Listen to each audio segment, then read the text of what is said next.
Good morning. पिछले video में अपन ने पढ़ा था श्वसन एवं श्वसन तंत्र।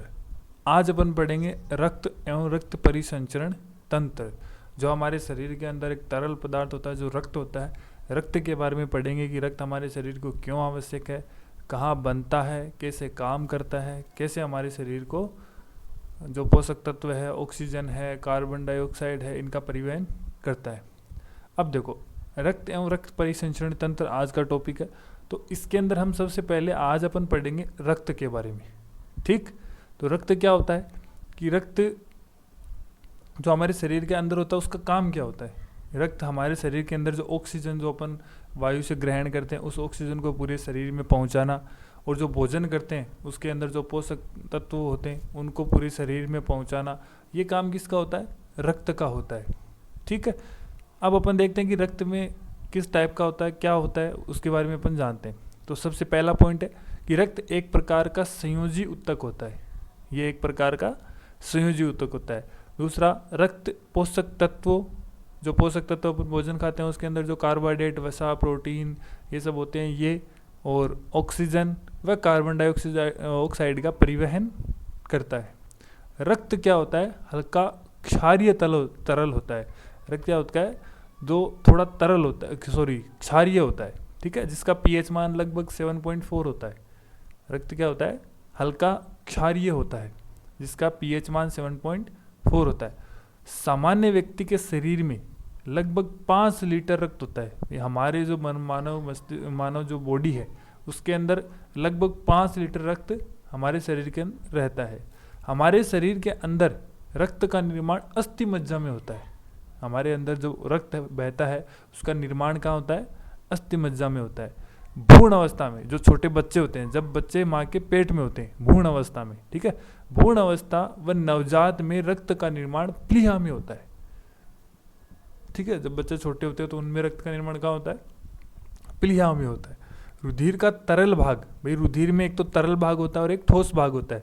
तो रुधिर के अंदर जो तरल भाग होता है वो 55% भाग होता है। वो क्या होता है? 55% भाग होता है। रुधिर का तरल भाग प्लाज्मा, उस तरल भाग को हम क्या बोलते हैं? प्लाज्मा बोलते हैं, जो रक्त में 55% भाग होता है। बाकी का जो बचता है वो ठोस होता है। ठीक है, रुधिर के ठोस भाग में 3 प्रकार की कोशिकाएं पाई जाती है। भाई रुधिर है उसके अंदर 2 पार्ट होते हैं, एक तो ठोस पार्ट होता है और एक तरल पार्ट होता है। तरल पार्ट है उसको अपन प्लाज्मा बोलते हैं और जो ठोस भाग है उनको बोलते हैं कोशिकाएं। ठीक है, जो तरल भाग होता है, जो प्लाज्मा होती है, वो हमारे रक्त में है 55% भाग होता है। बाकी का जो है वो किस में होता है? कोशिकाओं का भाग होता है, ठोस होता है। ठीक है, अब वो कोशिकाएं कौन कौन सी है वो देखते हैं अपन। तो हमारे रक्त में 3 प्रकार की कोशिकाएं पाई जाती है। आरबीसी जिसको आप बोलते हो, एक तो लाल रक्त कणिकाएं, इंग्लिश में अपन बोलेंगे इसको रेड ब्लड सेल। दूसरी होती है श्वेत रक्त कणिकाएं, WBC, है ना, वाइट ब्लड सेल। और एक होता है बिंबाणु, प्लेटलेट्स। ठीक, ये 3 प्रकार की कोशिकाएं होती है। अब इन तीनों कोशिकाओं के बारे में पढ़ते हैं अपन, क्या है, कैसे है। ठीक है, तो सबसे पहले अपन पढ़ेंगे लाल रक्त कणिकाएं, आरबीसी। ठीक है, यह पोषक तत्वों व ऑक्सीजन का परिवहन करती है। आरबीसी क्या करती है? जो आपके पोषक तत्व होते हैं, जो भोजन के अंदर कार्बोहाइड्रेट, वसा, प्रोटीन, खनिज, लवण, ये सब होते हैं, इनका और ऑक्सीजन, इनको पूरे शरीर में पहुंचाने का काम कौन करती है? आरबीसी करती है। ठीक है, इसमें हीमोग्लोबिन होता है। जो आरबीसी होता है उसके अंदर क्या होता है? हीमोग्लोबिन होता है, जिससे क्या होता है? रक्त का रंग होता है वो लाल हो जाता है। हमारा जो रक्त है उसका रंग लाल किसके कारण होता है?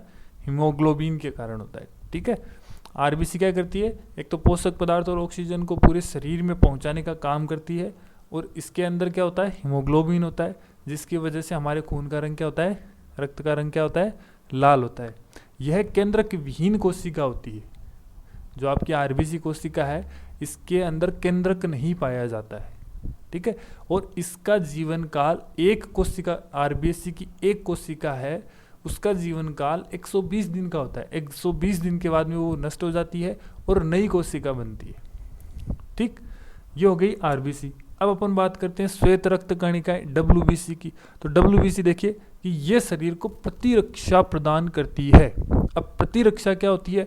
जो हमारे शरीर की रोगों से रक्षा कर सके, क्योंकि बाहर से कुछ कीटाणु विषाणु हमारे शरीर में जाएंगे, उससे क्या होगा, हमें बुखार हो जाती है, जुकाम हो जाती है। तो उनसे लड़ने के लिए प्रतिरक्षा, उसके लड़ने के लिए जो सैनिक तैयार करता है वो कौन होती है, WBC होती है।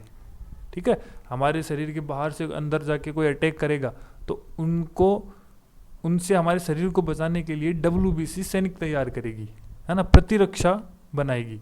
तो वो क्या करेगी, जो रोग होंगे उनसे लड़ेगी। ठीक है, इसका निर्माण भी अस्थि मज्जा में होता है, रंगहीन होती है, वाइट ब्लड सेल वाइट होती है, तो ये क्या होती है, रंगहीन होती है।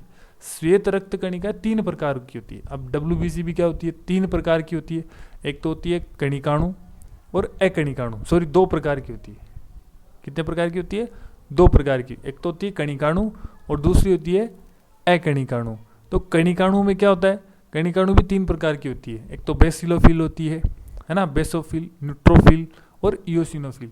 इसके अंदर जो न्यूट्रोफिल है वो सर्वाधिक होता है। WBC जो आपकी कोशिका है उसके अंदर न्यूट्रोफिल है वो सबसे ज़्यादा होती है। ठीक है, अकणिकाणु में क्या होता है, एक तो मोनोसाइट होता है और एक लिम्फोसाइट होता है। ठीक है, मोनोसाइट क्या करता है, प्रतिरक्षा प्रदान करता है। अब WBC में भी प्रतिरक्षा कौन बनाता है, मोनोसाइट क्या है, एक तरह से प्रतिरक्षी का काम करती है। दूसरी लिम्फोसाइट, लिम्फोसाइट में भी 3 होती है, बी लिम्फोसाइट और टी लिम्फोसाइट और मारक कोशिकाएं। अब ये मारक कोशिकाएं भी क्या करती है, प्रतिरक्षा का काम करती है। तो हमारे शरीर में प्रतिरक्षा का काम कौन कौन सी कोशिकाएं करती है, एक तो मोनोसाइट करती है और दूसरा कौन करती है, प्रतिरक्षा करती है, मारक कोशिका करती है। ठीक है, मोनोसाइट और मारक कोशिकाएं ये क्या करती है, प्रतिरक्षा का काम करती है हमारे शरीर में। ठीक है, आगे देखते हैं। तीसरा है बिंबाणु, जिसको आप बोलते हो प्लेटलेट्स, इंग्लिश में अपन क्या बोलेंगे इसको, प्लेटलेट्स। ठीक है, ये क्या करती है, रक्त का थक्का जमाने में सहायक होती है। बिंबाणु प्लेटलेट्स क्या होती है, ये रक्त का थक्का मतलब जैसे कहीं चोट लग जाती है हमारे शरीर पे तो ब्लड आने लग जाता है, थोड़ी देर के बाद में, अब उसको हाथ से अपन रोकते हैं तो थोड़ी देर के बाद में वहाँ वो ब्लड जम जाता है ना, और जमने के बाद में और खून बाहर शरीर से बाहर आना क्या हो जाता है, बंद हो जाता है। ठीक है, तो वो क्या हो गया, एक तरह से रक्त का थक्का जमाने का काम कौन करता है, प्लेटलेट्स करती है। ठीक है, इनका जीवन काल 10 दिन का होता है, ये लगभग 10 दिन तक जीवित रहती है और 10 दिन बाद में खत्म हो जाती है और नई प्लेटलेट्स का निर्माण होता है। इनको थ्रोम्बोसाइट्स भी कहते हैं, जो बिंबाणु प्लेटलेट्स हैं इनको हम थ्रोम्बोसाइट्स भी कहते हैं। रक्त में इनकी संख्या 3 लाख प्रति घन मिमी होती है। जो आपका रक्त है उसके अंदर इनकी संख्या 3 लाख प्रति घन मिमी होती है। तो ये हो गई रक्त के बारे में। और रक्त के अंदर जो कोशिका पाई जाती है, जो प्लाज्मा पाया जाता है, प्लाज्मा 55% पाया जाता है, बाकी का भाग ठोस होता है, जो 3 कोशिकाएं होती है, RBC, WBC और प्लेटलेट्स। ठीक है, इनके बारे में अपन ने पढ़ लिया। अब अपन देखते हैं कि रक्त के काम क्या है, रक्त के कार्य, रक्त क्या काम करता है, हमारे शरीर में रक्त काम क्या करता है। ठीक है, तो पहला देखो, ऑक्सीजन व कार्बन डाइऑक्साइड गैस का वातावरण व कोशिकाओं के मध्य विनिमय करता है। रक्त क्या करता है भाई, बाहर से ऑक्सीजन आई, फेफड़ों में गई, पिछले वीडियो में अपन ने पढ़ा था श्वसन एवं श्वसन तंत्र, तो श्वसन की सहायता से ऑक्सीजन अंदर गई। ऑक्सीजन किसने ली थी, कोशिकाओं ने ली थी। अब वो कोशिकाएं ऑक्सीजन लेके कहाँ पहुंची, पूरे शरीर की ऊतक और कोशिकाओं के पास पहुंचेगी जिनको ऑक्सीजन की आवश्यकता होती है।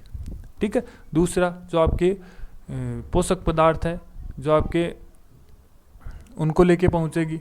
ठीक है ना, तो ये क्या करती है, ऑक्सीजन को, रक्त है जो ऑक्सीजन को बाहर निकालने में सहायक होता है, ऑक्सीजन को पूरे शरीर में पहुंचाने का काम करता है और कार्बन डाइऑक्साइड को बाहर निकालने का काम करता है। ठीक है, कोशिकाओं और के मध्य क्या होता है, इनका विनिमय होता है। ठीक है, पोषक तत्वों को शरीर की कोशिकाओं तक पहुंचाना, जो आपका शरीर है उसकी सबसे छोटी इकाई कौन सी है, कोशिका। तो कोशिकाओं को काम करने के लिए किस चीज़ की जरूरत होगी, एनर्जी की। तो वो एनर्जी कौन पहुंचाएगा, रक्त पहुंचाएगा। ठीक है, शरीर की पीएच को नियंत्रित करता है हमारा रक्त, है ना। हमारे शरीर को एक निश्चित पीएच की आवश्यकता होती है, तो उस पीएच को नियंत्रित कौन करता है, रक्त करता है।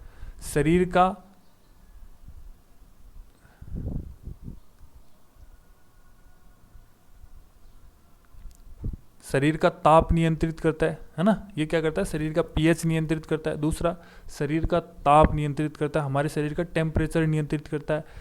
प्रतिरक्षा के कार्य को संपादित करता है। जो आपकी प्रतिरक्षा है उनको कार्य करने के लिए उनको संपादित करता है। उत्सर्जित पदार्थों को शरीर से बाहर निकालना, यानी आपके शरीर में अपन खाते हैं या फिर श्वास लेते हैं तो जो अपन लेते हैं उनके बदले अपशिष्ट पदार्थ भी निकलता है। जैसे अपन ने ऑक्सीजन ली अंदर तो बाहर अपशिष्ट के रूप में क्या निकलेगी, CO2, जो किसी काम की नहीं है ना, हमारे काम की नहीं है, हमारे शरीर के काम की नहीं है। जो अपन ने भोजन खाया उसमें से पोषक पदार्थ निकाल लिए जाते हैं, बाकी का जो बचता है वो अपशिष्ट अपन ने बाहर निकाल देते हैं। ठीक है, तो ये उत्सर्जित पदार्थों को शरीर से बाहर निकालने में भी सहायक होता है। ठीक है, ओके, थैंक